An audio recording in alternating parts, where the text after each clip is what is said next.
The Lagos sun was unforgiving, and the air held that sticky weight of fumes, sweat, and 1,000 honking cars refusing to move. Adaisy's tiny frame blended into the crowd of street hawkers darting between traffic with their goods balanced on trays. She wasn't the loudest. In fact, she barely called out, but her eyes, wide and tired, scanned each vehicle carefully. Some people pitied her and bought 2 sachets of pure water. Others barked at her to get away from their mirrors. A few boys laughed and smacked her tray for fun, making her scramble to gather the fallen sachets before they were run over. But Adaisy didn't cry. Not anymore. The tears had dried up long ago, just like her childhood. By sunset, she had made barely enough to buy herself a small plate of rice from Mama Kechi's buka. She ate it slowly, making every spoonful stretch, her back against the wall of the busy roadside kitchen.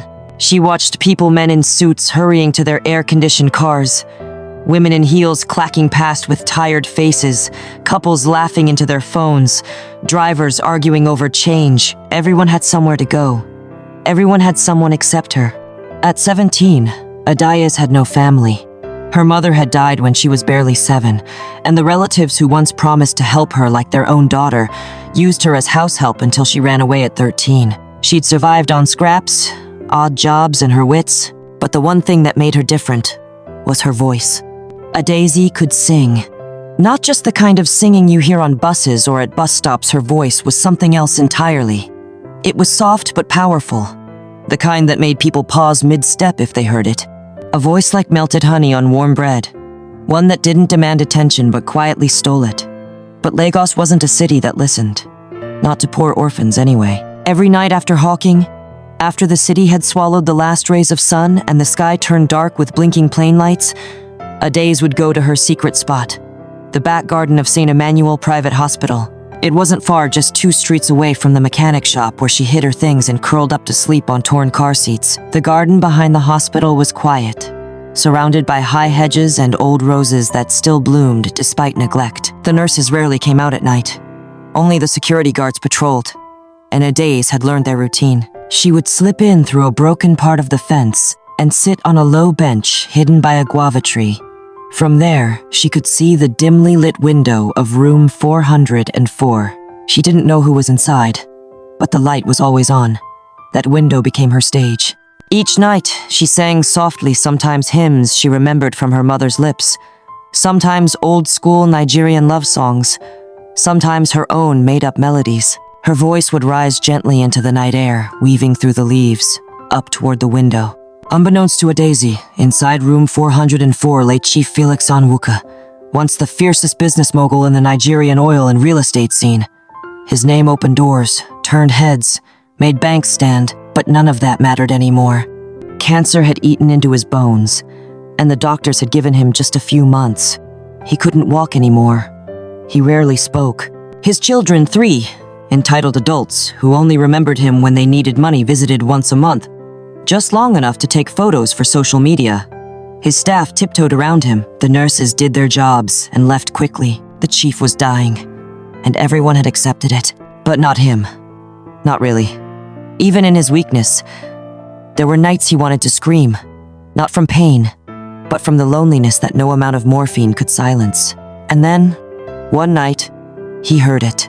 A voice. So faint at first, he thought it was the radio in the hallway. But then it came again, soft, warm, almost sad. The voice floated through the slightly open window, and he turned his head weakly toward the sound. It sang a slow version of Onyega Ememebere, who will show me mercy. His chest tightened, not with illness, but with emotion. He hadn't cried in years, but his eyes stung. For the first time in a long while, he didn't feel like dying. He felt seen. From that night, Chief Felix insisted the window remain slightly open. The doctors warned about the cold, but he didn't care. Every night he waited for that voice, and every night, Adays sang to him unknowingly. Some nights he slept with a smile. Other nights he stayed awake, listening, imagining the girl behind the voice. Was she a nurse? A spirit? A dream? All he knew was her voice healed him in a way no medicine had. But fate has a way of testing fragile joy. One Thursday night, the hospital got a new security supervisor, a rigid ex-police officer who prided himself on discipline. During his rounds, he noticed movement near the garden fence. He motioned to another guard and crept closer. Daisy didn't hear their steps. She was deep in her song, eyes closed, arms wrapped around herself as she sang a slow gospel ballad. The sound of a loud bark made her jump. "Hey, who be you?" She froze. Her heart thudded as two flashlights blinded her. One of them grabbed her roughly by the arm. "I know dey thief. I just dey sing a beg," she cried. "Sabi sing no be excuse to trespass, you dey mad? Nah, only small time I dey come here, I swear." But they didn't listen. They dragged her out through the back gate like a criminal. One guard slapped her tray to the floor. The other threatened to hand her over to the police. Adaise's voice shook as she pleaded, "A beg, I no mean harm. Not just song, I dey sing." In room 404, Chief Felix heard the commotion, and he heard her voice. His voice cracked as he reached for the nurse's call button. Moments later, 2 nurses entered. "Who is outside?" His voice was raspy but urgent. Security found one girl near the garden. "Bring her, now." The nurses looked at each other, confused. "Sir?" I said. "Bring her." Minutes later, Adea stood in the hospital hallway, flanked by 2 guards. Her hair was messy, her face streaked with tears and dirt, but her eyes still held that same quiet fire. The chief's lawyer, who had been in a meeting with the hospital administrator, stepped in. "Is this the girl?" the chief asked. "Yes, sir," the lawyer answered, staring at her with a puzzled frown. "Leave us." "Sir, but," I said, "leave us." The room emptied. For a moment, Daisy stood frozen near the door, unsure if she should run or kneel. Chief Felix motioned weakly for her to come closer. She obeyed. "You're the one who sings in the garden," he whispered. She swallowed. "Yes, sir." "What's your name?" "Daisy." "Where are your parents?" She shook her head. "They're gone." He nodded slowly.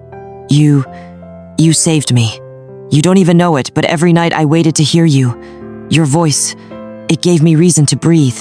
Adais couldn't believe what she was hearing. This man, this rich-looking old man with oxygen tubes and machines beeping around him. He had listened? "I didn't know anyone could hear me," she said quietly. "I heard everything. And now, I want to hear you again. Sing, Adais." She hesitated, then opened her mouth, and she sang. No audience, no microphone, just her and him in a quiet hospital room. The song was low and slow. I believe a song she had heard once on a stranger's phone and never forgotten. Her voice filled the space like light seeping into a dark corner. When she finished, he was crying. Silent tears. "Will you come again tomorrow?" She nodded. "Good. Tomorrow and the next day until I say stop." Adais left the hospital that night with her heart thudding differently. For the first time, someone had listened. Not just to her voice, but to her. And so, it began. Every night, she returned. This time, she entered through the front gate. The guards saluted her. The nurses nodded respectfully. The receptionist smiled faintly. Adais, the orphan girl from the streets, now had a name, a purpose, a strange connection to a dying billionaire. And yet, she didn't know the depth of what she had just stepped into. She didn't know about the inheritance war brewing. She didn't know about Chief Felix's plans. All she knew was, for the first time in years, she didn't feel invisible. But fate wasn't done. It never is. Because while Adais sang and Chief Felix smiled, the vultures were already circling. And the real story was just beginning. The receptionist stood up quickly and pointed her toward the private wing, where 2 nurses were already waiting. She followed silently, her heart racing. Everything felt surreal. Just last week, she was singing behind the hedges in the dark, hiding from the guards. Now, she was being treated like someone important. It made no sense. Inside room 404, Chief Felix Onwuka sat propped up by pillows, weak but alert. He looked thinner than the night before, his skin pale and almost transparent, but his eyes had a sharpness that hadn't been there before. When she entered, his lips stretched into something resembling a smile. The nurse helped him adjust his oxygen tubes before quietly exiting. "Adais," he said slowly, and she nodded. "You came back." "Yes, sir." Good. Sit. He motioned to a chair by his bedside. She obeyed. Her palms were sweaty, her knees brushing together. The hospital room was so clean, so cold, so quiet, except for the occasional beep of the machines. She was still trying to understand why she was here. Sing something, he said after a moment. Please. She swallowed, then began. Her voice was soft, more nervous than before, but steady. She sang, "Wind Beneath My Wings," one of the only English songs she had memorized fully. As she sang, the chief's eyes closed, not in sleep, but in peace. He didn't move, didn't speak, just listened. When she stopped, there was silence for a moment. Then, he sighed. "You remind me of my mother," he said. "She used to sing to me when I was a boy. Long before the world taught me that softness was weakness. Long before money hardened everything. Adaze didn't know what to say. I've lived a long life, Adaze. Built empires. Bought things I didn't need just because I could. But I never felt seen. Not really. Not even by my own children. Not like this." There was a knock on the door before it swung open. 3 people walked in, 2 men and a woman, all in their 30s or 40s, dressed in designer clothes and cologne strong enough to choke the air. "His children." "Dad, what's going on?" The oldest son, Chuka, asked, looking directly at Adaze with suspicion. "Why is this street girl here?" "She's not a street girl," Chief Onwuka said, his voice stronger now. "She's the only reason I'm still alive." The daughter, Amaka, scoffed. "You're joking." "I've never been more serious," he replied. His second son, Obina, walked to the foot of the bed. "Daddy, we flew in as soon as we heard. The doctor said your health is dropping. We need to talk about—" "Sit down and listen," Chief Felix cut him off. "All of you. This girl has been singing to me every night. I don't know how to explain it, but her voice has given me more peace than any of you ever have." "Daddy, that's unfair," Amaka hissed. "No. What's unfair is that none of you visited me for 4 months. Not a call, not a text. But you heard about my will, and now here you are." There was tension in the room. Adaze wanted to melt into the wall. "I'm changing it," he said. "If I die tonight, she gets everything." "What?" All 3 children shouted at once. "Are you mad?" Chuka shouted. "You want to give our inheritance to a girl you don't even know?" "She gave me something more valuable than money, time. Peace. Joy.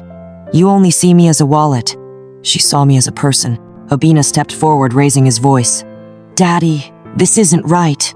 This girl must have hypnotized you. This is fraud." "Get out," the chief said calmly, but firmly. Nobody moved. He said, "Get out." The lawyer, who had been standing silently in the corner, finally stepped forward. "You all heard him. Leave now." They stormed out, slamming the door behind them. Chief Onwuka leaned back, breathing heavily. His hand trembled as he reached for a glass of water, which Adaze quickly helped him lift. He drank slowly, then looked at her with eyes that had lost some of their glow. "They'll fight it," he whispered. "Sir, I don't want anything from you," she said quickly. "I didn't come for money." "I know," he smiled weakly. "That's why you deserve it." Before she could respond, his head lolled slightly to the side. A sharp beep came from the monitor. The nurse rushed in, followed by a doctor. "Sir?" "Chief Onwuka?" More nurses poured in. They lowered his bed, adjusted tubes, whispered instructions. Adaze stood in the corner, frozen. One nurse turned to her and gently ushered her out. "What's happening?" she asked. "He slipped into a coma," the nurse replied. "We need to stabilize him." As the doors closed behind her, Adaye's mind spun. She didn't want this. She didn't ask for this. But now, everything was different. The man who had seen her was slipping away. And outside the door, his children were already planning to make sure she never got a thing. The days following Chief Onwuka's coma were a storm of confusion, whispers, and legal movement. Adaze was escorted out of the hospital with little explanation. And by the next morning, news of the billionaire's sudden decline had leaked online. But that wasn't all. A photo taken by someone on staff Adaze seated beside Chief Onwuka's hospital bed. Her hand in his found its way onto blogs, accompanied by wild headlines. "Street girl charms billionaire in his last days." Who was the orphan girl named in Chief Onwuka's will? Gold digger, or guardian angel. Adaise, now homeless again and hounded by strangers, couldn't walk freely in public anymore. Even at the mechanic shop where she used to sleep, she found her few belongings scattered and burnt. No one wanted drama from the rich man's children. She took shelter in an abandoned kiosk behind an old salon and stayed hidden, unsure of what to believe. All she had ever wanted was to sing, to be left in peace. Now, she was being blamed for a legacy she didn't ask for. The threats started 2 days later. First, a folded note shoved under the door of her hiding spot. "Leave Lagos if you value your life." Then, a call from a blocked number. "Disappear, or you'll disappear." One evening, a black car pulled up near her, and someone tried to grab her into it. She ran until her legs gave out. Through it all, she kept her phone off. The only person she trusted was Barrister Ayula, the chief's personal lawyer, and even he had gone silent. On the 6th day, Chief Onwuka died. The headlines exploded. The family went on a PR offensive, painting themselves as grieving children and Adaise as a manipulative stranger who took advantage of a dying man's weakness. The chief's eldest son, Chuka, granted a series of interviews claiming Adaise had drugged or hypnotized their father. The daughter, Amaka, said Adaise was just one of the hospital maids trying to cash out. Meanwhile, Obina filed a lawsuit challenging the validity of the amended will. Adaise was summoned to court. The courtroom was filled to capacity the day the will was to be read. Press crews crowded outside. Inside, the atmosphere was tense. Adaise stood at the back with her head low, dressed in a simple black gown borrowed from a kind nurse who had recognized her. The judge arrived. So did the chief's children with their lawyers in sleek suits and smug expressions. Barrister Ayula stood and cleared his throat. "Your Honor, we are here today to execute the will of the late Chief Felix Onwuka. However, before the will is read, I have a piece of audiovisual evidence that the deceased insisted be played in the event of his death." Chuka scoffed loudly. "This is ridiculous." But the judge nodded. "Proceed." A projector was wheeled in. The lights dimmed. Then the screen came to life. There sat Chief Onwuka in his hospital bed, oxygen tubes attached, his eyes tired but sharp. "My name is Felix Ifeanyi Onwuka," he began, voice steady. "I am of sound mind as I record this, and I know exactly what I'm doing. This girl Adaise is not a gold digger. She's not a nurse. She's not a con artist. She's a singer. She's a light. She's everything I lost when I started chasing money and forgot who I was." Gasps filled the room. Even the judge leaned forward. "I grew up poor, a real orphan, slept under bridges in Abba, sang for coins, until a stranger paid my WAEC fees.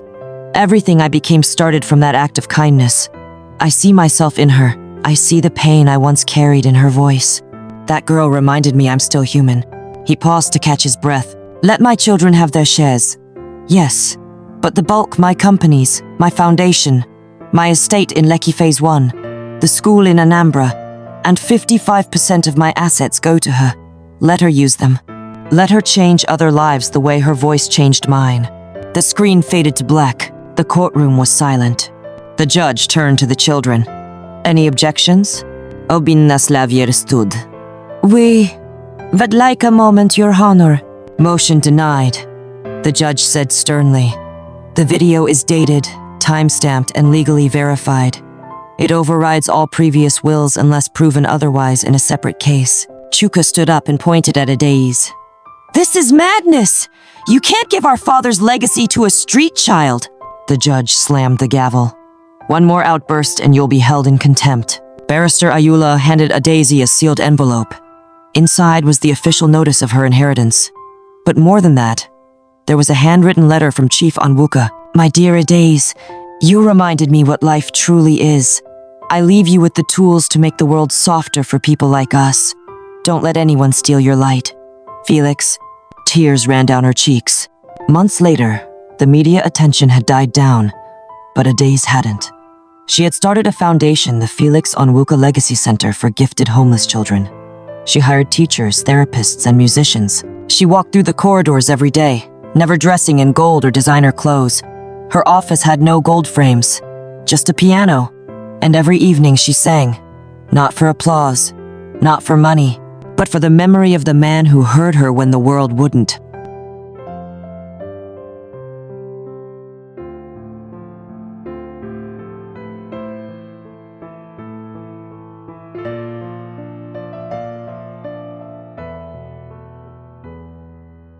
Don't forget to like, comment, share, and subscribe for more teachable and inspiring folk tales by Effie.